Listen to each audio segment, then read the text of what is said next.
Hello students, this is your accountancy teacher Pooja Dubey. In previous lecture we have studied about issue of shares and how to issue shares at par or at premium and all we have studied. Okay, so this is the next lecture we will study that what kinds of capital you will see in the questions, है ना? How we can issue shares and how we can ask the money into installment. Okay, what would be the minimum subscription? So let's go ahead. Issue of shares. So previous lecture I have also taught you about authorized capital, but we haven't discussed about the digits, है ना? सो authorise capital वो है जो maximum capital company issue कर सकती है. तो suppose हमारे पास 1 लाख शेयर है और एक शेयर कितने का है 10 रुपीज का, तो हमारी ऑथोराइज कैपिटल होगी 10 लाख की. इश्यूड कैपिटल हम पढ़ चुके हैं, पार्ट होती है ऑथोराइज कैपिटल का, ठीक है, जितना हम पब्लिक को क्या करते हैं ऑफर करते हैं. तो 1 लाख में से हमने क्या किया है 50,000 पब्लिक को ऑफर किए हैं, 10 रुपए का एक शेयर है.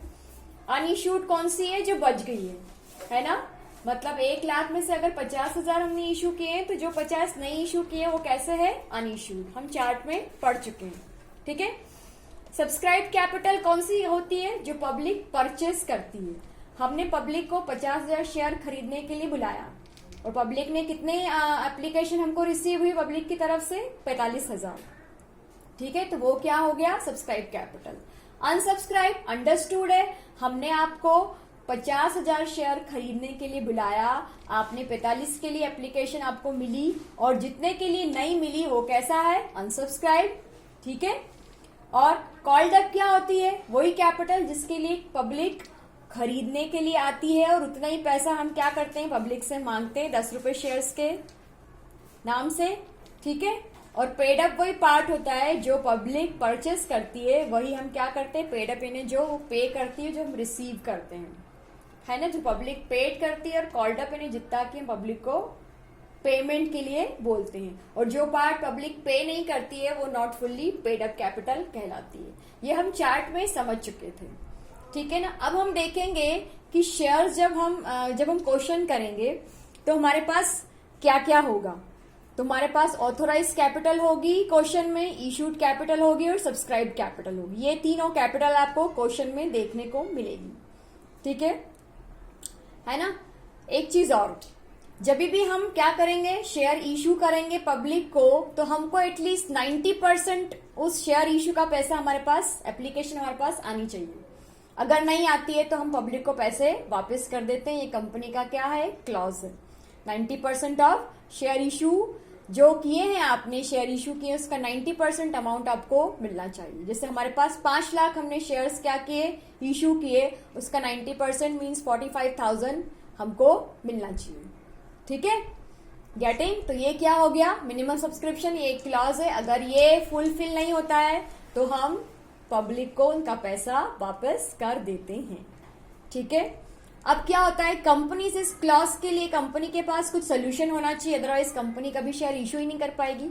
तो कंपनी हायर करती है अंडर राइटर्स को जो क्या करते हैं शेयर्स खरीद लेते हैं, है ना, शेयर होल्डर की तरफ से. सपोज अगर हमारे पास 45,000 की बजाय 40,000 ही शेयर खरीदे हैं और हमारा 90% क्या होना चाहिए मिनिमम सब्सक्रिप्शन पूरा होना चाहिए, तो 5,000 के जो शेयर्स हैं वो कौन खरीद लेता है अंडर राइटर्स.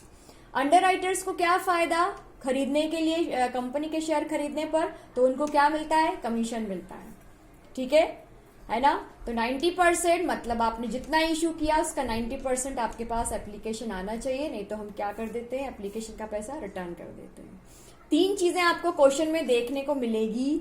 आपको लिखा हुआ होगा कि XYZ कंपनी की ऑथोराइज कैपिटल 10 लाख है, उसने पब्लिक को 5 लाख इशू किए हैं. यहाँ पे हमने शेयर्स कितने का है 10 रुपीज का, यही एग्जाम्पल हमने यहाँ पे भी लिया है. सब्सक्राइब कितने के लिए किया पब्लिक ने 4,50,000, मतलब हमने दिए 5 लाख रुपए का हमने ऑफर दिया था शेयर्स का, 5 लाख शेयर्स खरीदने के लिए दिए थे और कंपनी ने सब्सक्राइब कितने का किया है 4,50,000. सपोज 10 रुपीज का शेयर है तो हम पहले डिस्कस कर चुके हैं कि 4 इंस्टॉलमेंट होते हैं, पर जरूरी नहीं है कि हर इसमें क्वेश्चन में या हर बार कंपनी 4 इंस्टॉलमेंट ही मांगे. वो 10 रुपए को 3 इंस्टॉलमेंट में भी कंप्लीट कर सकती है, ठीक है. तो अब कंपनी एक शेयर्स पे पैसे कैसे मांगेगी, तो हम पहले भी सीख चुके हैं कि अगर 10 रुपीज का शेयर है, 10 रुपीज का शेयर है, तो 5 रुपए एप्लीकेशन यानी आपने अप्लाई किया है, ठीक है। फिर जब कंपनी जब डिसाइड कर देती है कि उसको अलॉट करना है शेयर्स, तो जब आपका नाम रजिस्टर हो जाता है एज अ शेयर होल्डर, तो कंपनी फिर आपसे दूसरा इंस्टॉलमेंट अलॉटमेंट पे मांगती है कि the share has been allotted to you, और फिर लास्ट जो होता है इंस्टॉलमेंट वो क्या कहलाता है, कॉल का, ठीक है। जरूरी नहीं है कि 10 रुपए के 10 रुपए कंपनी मांग ले इस शेयर्स, 10 रुपए के पूरे जो 10 रुपए का जो शेयर्स है उसके पूरे पैसे मांग ले। कभी कभी कंपनी ये 2 इंस्टॉलमेंट भी मांग सकती है, वो लास्ट इंस्टॉलमेंट बाद के लिए रखती है, वो नहीं मांगना चाहती है, ठीक है। तो कितने का हो गया, 5 + 3 8 रुपए। तो 8 रुपए क्या हो जाएगा, आपकी कॉल्ड अप कैपिटल। क्या हो जाएगा, 8 रुपीज आपकी कॉल्ड अप कैपिटल, ठीक है ना। फिर बाद में कंपनी कलेक्ट कर सकती है उसका लास्ट इंस्टॉलमेंट। पर अभी कंपनी ने कितने, अगर तीनों इंस्टॉलमेंट मांगे हैं, कौन सा, एप्लीकेशन, अलॉटमेंट और फर्स्ट कॉल, यानी पूरे पैसे मांगे हैं, ठीक है, गेटिंग।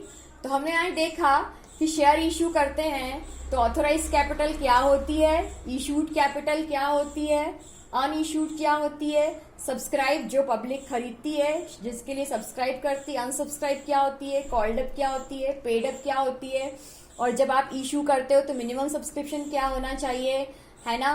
फिर मिनिमम सब्सक्रिप्शन का जो क्लॉज है उसके लिए क्या करती है कंपनी, अंडर राइटर्स रखती है जो क्या करते हैं, कंपनी के लिए काम करते हैं, है ना। वो जो शेयर है वो खरीद लेते हैं कंपनी के बिहाफ पे, है ना। फिर हम देखते हैं कि 3 चीजें हमको क्वेश्चन में देखने को मिलेगी। एक तो ऑथोराइज कैपिटल लिखा होगा, इशूड कैपिटल लिखा होगा, सब्सक्राइब कैपिटल लिखा होगा। हमने यहाँ टोटल अमाउंट लिख के रखा है, यहाँ पे एग्जाम्पल में दिया हुआ है कि एक शेयर कितने का है, 10 रुपीज ईच, ठीक है। तो today we have studied how we can issue shares, how much minimum subscription would be there, and how we can ask the amount of shares in instalment. Thank you.